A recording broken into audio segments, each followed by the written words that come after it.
Hello, welcome to HJR Garage. I'm Henry. As most of you will know, or some of you will know who've watched this channel before, I've been going flat out on my MGB for the last so many months, trying to get it all ready to go driving and stuff with its new Jaguar V6 engine. But in the process of doing that, I've neglected my daily car a little bit, my Jaguar XJR. And since the bad weather we had in January, the brakes have been, I don't know, shaking as you press the brakes. So I think the discs are warped. So today I want to try and fix that and give this Jag some much needed TLC. And I'm also going to show you the gearbox I've got planned for the MGB as well. Because in the last episode I said I wasn't quite sure what I was going to do, and now I know exactly what I'm going to do. So I'll tell you all that as well. So yeah, sit back, relax, and let's watch me give this Jag some much needed TLC and change these brakes. Let's get on with it now. But first of all, this is my Jaguar XJR. It's a 2004. And it's a really nice, comfortable daily driver. Now I've done some modifications to it, including coilovers instead of the air suspension. The rear silencers removed from the exhaust, and the catalytic converter has had some modifications. But it's a really nice car. It just needs a clean at the moment. It's massive and it doesn't really fit under my carport, but there you go. It's got that classic Jaguar interior. It's just generally a really nice place to be and deserves a little bit of TLC. In that bad weather we had, you can see the brake discs here. You can see with the few scores and lines on them. The pad stuck to the rotors after I drove it in the salt, and I thought they were going to clear up by themselves, but they're not. It's been, I don't know, 2 months now, and I drive it on the motorway a lot, and yeah, it's still not sorted. So it's time to change them. So I've bought some uprated discs and pads to go on. Now this car's not perfect. Although it's aluminium, it's still suffering a little bit from the old corrosion on some of the different points, but for me, to get to work and back, it's perfect. So let's start off with getting this car jacked up on this side and take this wheel off, and we can inspect the disc and see what we're working with. Now, a Jaguar XJR is an aluminium body and chassis and everything. It's a monocoque, but it's all aluminium. You're not meant to jack up one side because it twists the aluminium. However, I've never found any issues with it, so I'm going to do one side at a time. It's only going to be off the ground for a little bit, so yeah. And I'm not going to jack it up all the way on one side. I'm just going to do it enough so that the wheel's off the ground so I can get it off. Right. Got this wheel jacked off the ground now. There's some movement there, but I think that's just the steering column. Bit of up and down movement, just some slack on the coilovers, which I'll show you in a minute. Let's get this wheel off anyway.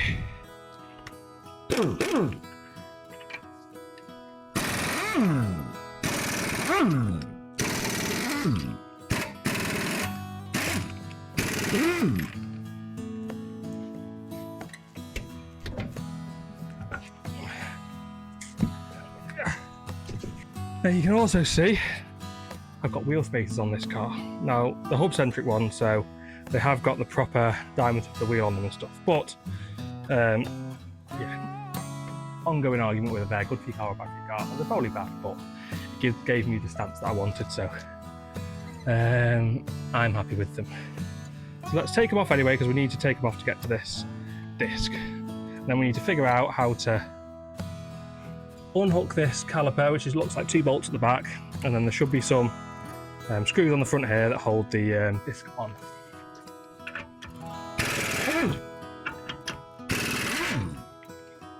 So this does make life easier.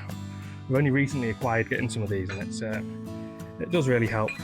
Looks like there's no screws that hold this on actually, so it's just the caliper that keeps it in place, which is interesting. I wouldn't mind doing a little test just to see how far out this actually is.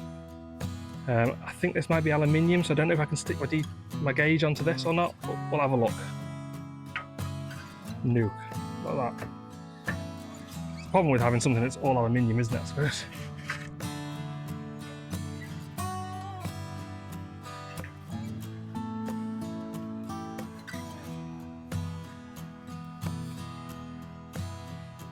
That's a 0. It's just going to give me a nice indication because I can see where the disc doesn't look quite right, where the pads were obviously stuck on at one point. Maybe I should have done this with this spacer still on it.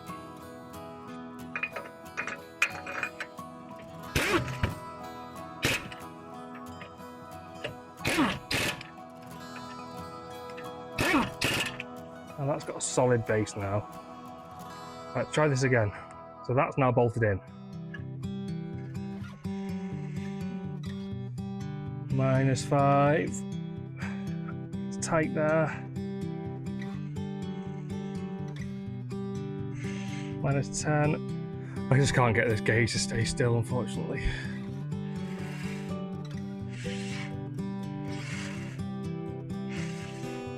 Definitely out, it's just very hard to measure it, so unfortunately you're just gonna have to trust me that it's out. Right there, you can see the coilovers, which are max PDing rods, not the best make in the world, but they do the job. I could probably do with cleaning them off a little bit, because there's no way I'm going to be adjusting them anytime soon. People wonder about whether to get rid of the air suspension or not, and to be honest, although it rides really nicely on the air, there's so much that goes wrong with it, and the drag is not much difference on these. So there's the disc. So I'm going to take this spacer back off again. You can see there the marks on the pad, on the disc, sorry. And they're definitely, it goes through a high friction point there. You can see where it's discoloured. And then it's free again until it binds again. So there's definitely issues with this.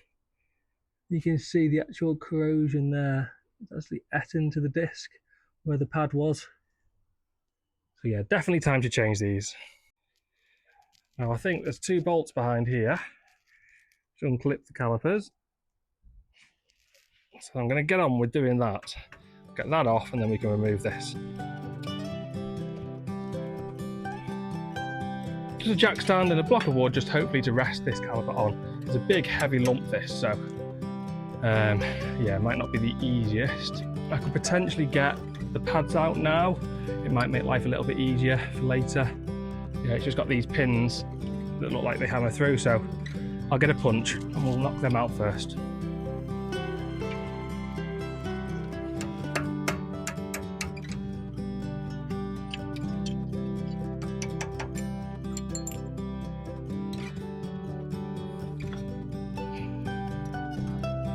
There we go. We've got like a little spring in the back here that keeps the pins in.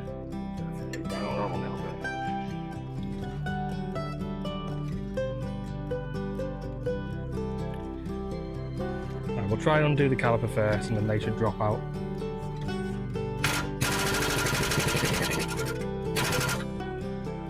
That's one I'm truly stubborn and stuck on. I'll let the compressor build up a bit and then I'll try again. I can't imagine you need to take the calipers off every time you take these pads out. Maybe you do. Let's try this again.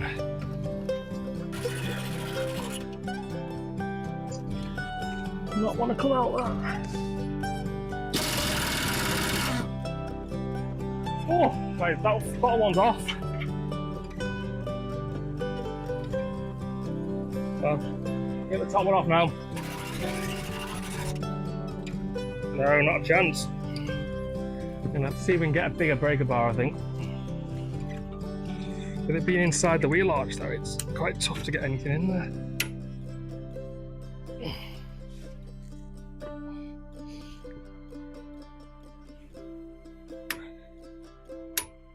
Oh, no, that's loose.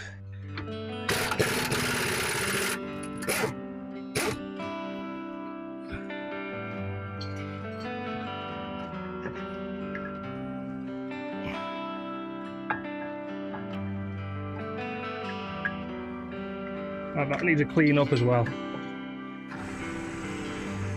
Shame because there's loads of meat left on those pads, but yeah, it's one of those things. Right, let's get this spacer and this disc off.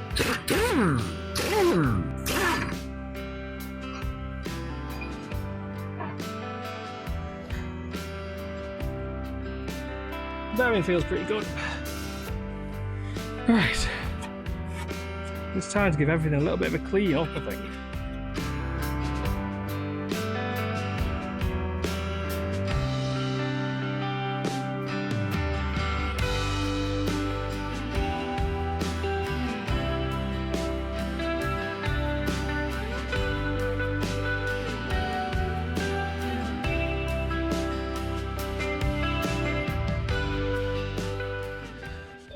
So I went ahead and give everything a clean. You've got to take these pads, or like little spacers off the back of the old pads. I think they prevent squeal of the brakes and stuff. You've got to stick these to the new ones. I didn't realise, but yeah, there you go. So it comes with this tape here to do that with. So I'll do that now. Then we'll install them into the calipers. We'll get the brake disc on, and hopefully we're good to go. Put some copper slip on everything, probably clean this hub up a little bit. But yeah, be happy days after that. So the new disc is on. It looks quite nice and shiny and new. Got the spacer on there just to hold the disc in place. Obviously, if you were doing this without the spacer, you just have to leave it there, put the caliper on. However, I need to do these nuts on this spacer up to the wheel torque setting, which is 120 Newton meters of torque. Now, I've done it up with a DACA gun, so this should just be the case of clicking it. But what I need to do is put something in here to stop it turning and then go for it like that. So I need to get my bigger screwdriver or bar or something so I can do that.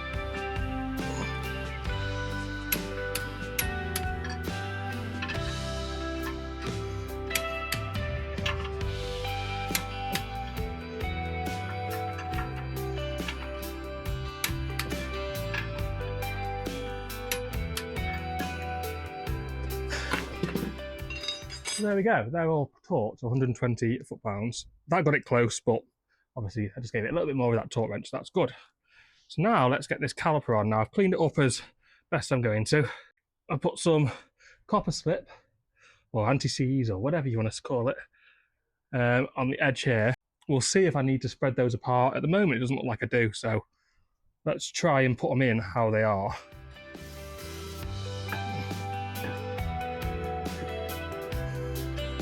Now, the funny thing is, these should go in nice and easily. Because they're a little bit old, they don't want to.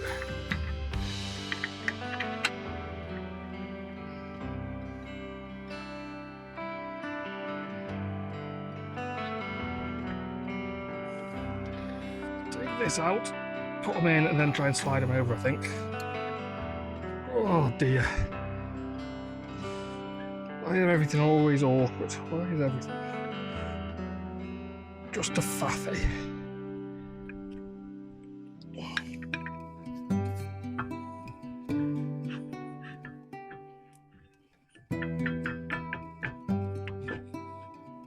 yeah, it looks like I might have to spread these calipers apart. I'll be back with you in a second once I've found my little tool to do that with. Might try and clean them up a little bit more as well so they slide in easier, because that's definitely not how they should go. They should slide in nice and free. These Brembo style brakes are meant to make changing pads nice and easy, not hard. Right, let me go and see if I can spread those calipers apart. So after a bit of faffing, trying to find the right kind of hardware tool, bolts and nuts and stuff that fit together, and some big washers, I've managed to make a tool, because I didn't have one, for a caliper like this, where it's got a piston on either side. Obviously I've got one where it's got like it's a single piston where you put it through. I'll find a picture up of what I mean. I've got one of those tools, but I haven't got one for a caliper like this. So I'll show you what I've come up with. You can see I've got a washer with a nut behind it here, which stays in the same place. And I've got a washer here with no nut on that side, but a nut here. As I wind that up, it spreads them apart. I've just got to do that twice, and we should be good. I'll kind of show you what I mean. So as I tighten that up there, it pushes the piston back in. And because the nut head there and these are hollow, you see that it doesn't move either, it catches inside there. So I'll keep this as a tool to use in the future. I'll wind that all the way in.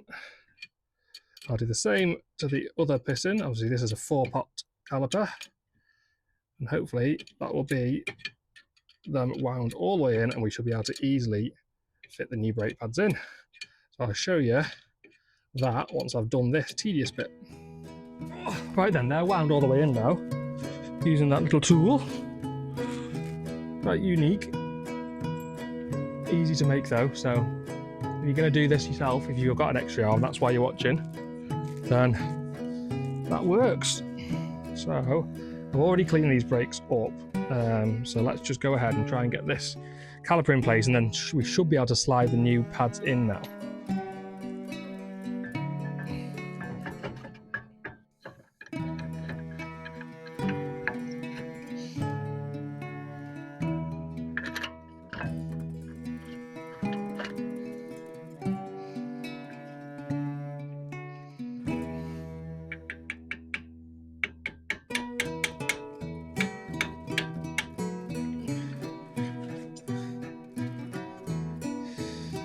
These pins and just pop them through so that it holds these in, and I'll take them out once it's all the way home.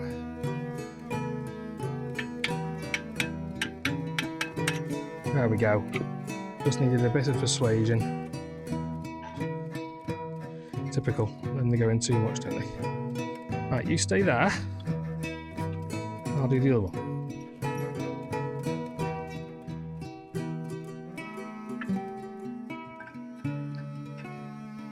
That one's going to be a little bit easier. Right, very good. These pins back through a little bit, then I've got to put the spring back as well. There we go, right. Spring goes in with these bits down, and the pins go through there. A little tiny bit of copper slip just in the creases there where the pins sit.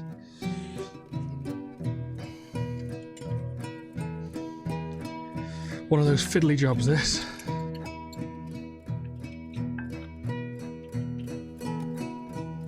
Got a bit of anti-seize on these as well. Just a little bit. Right, try that again. Right, there we go.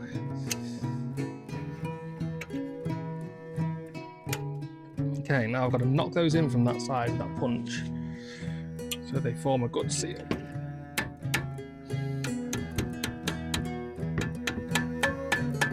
Near that different changing noise there, meaning it stopped going in. That's all the way through. This top one's a little bit more stubborn. Just try it.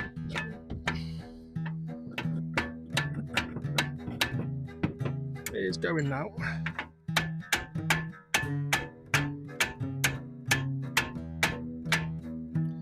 That's all the way through as well. Happy days. They're all secure and in.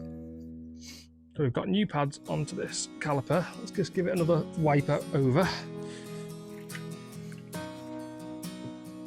Obviously I still need to tighten this caliper up to the back. Do you reckon? Do you reckon these need a new coat of paint at some point? I do. Right, these torque on these are 150 foot-pounds. So I'm going to tighten them up with this a little bit, and then I'll torque them. Get this out of the way now.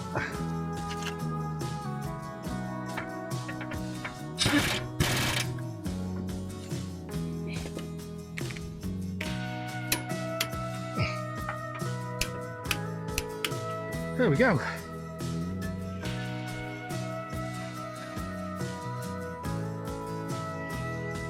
Looking to see if it's true in there. I can't see any wobble or anything, so that's good. Happy days. Right, turn the wheel back so it's straight, and then we can get the wheel back on.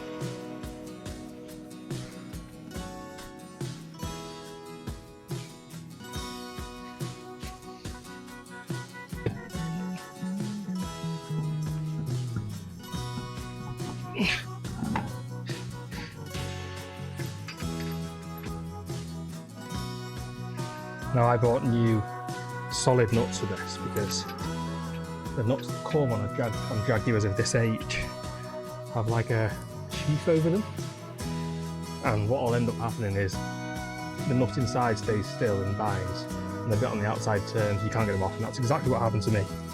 So I changed them all. I think this car deserves a bit of a wash as well at some point.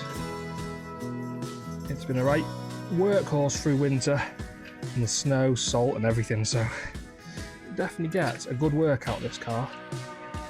But it's that age of car where you kind of think, well, it's 20 years old, but it's still modern.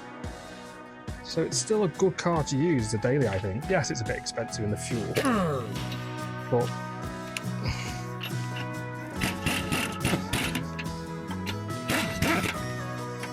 it's worth it when you hear it.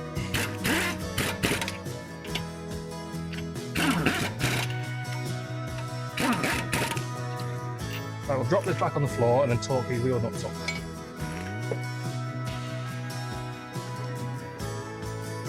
Oh, so it's 120, 125-ish Newton meters, which is about 90, just under 90 foot-pounds. I had the right socket, wouldn't it?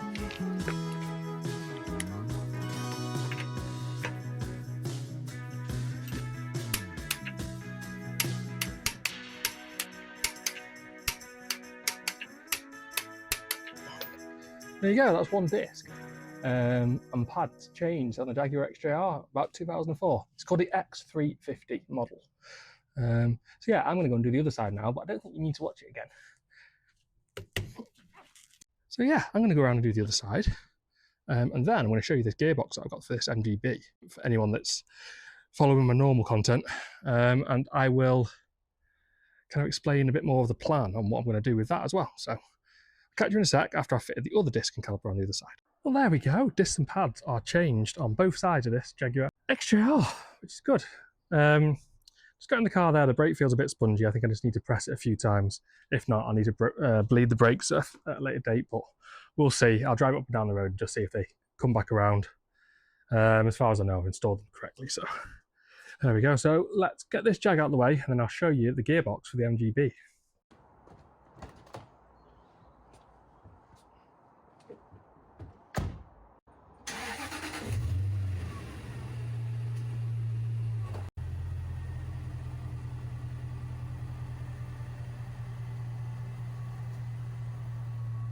Well, there we go.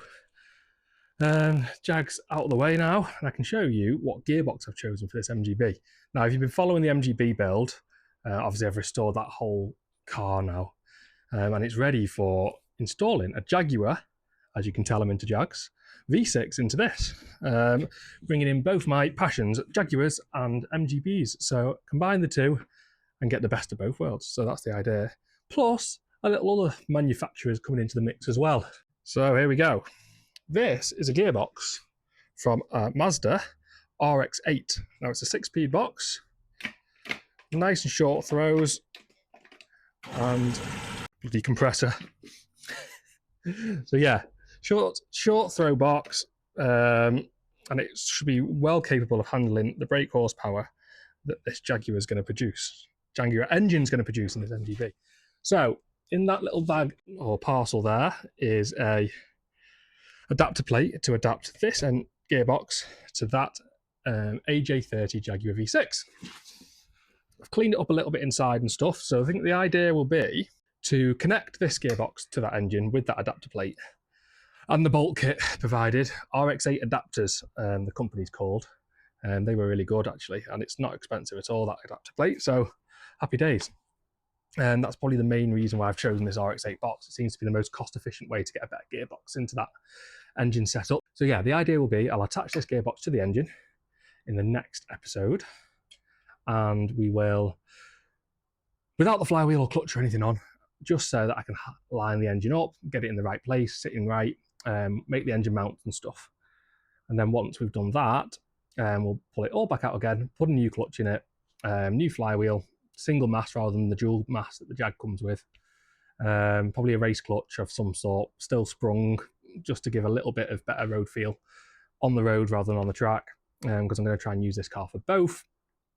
But yeah, so that's exciting. So in the next week, I'm going to bolt that up, and yeah, I'm going to start trying to fit it into the MG, which will be good, won't it? Yeah, shorter episode this week, and I know you like me to progress on the MG every week, but it's just not practical. A week at a time, when you're working a full-time job and stuff, isn't always practical to make loads of progress. I think I've done all right though.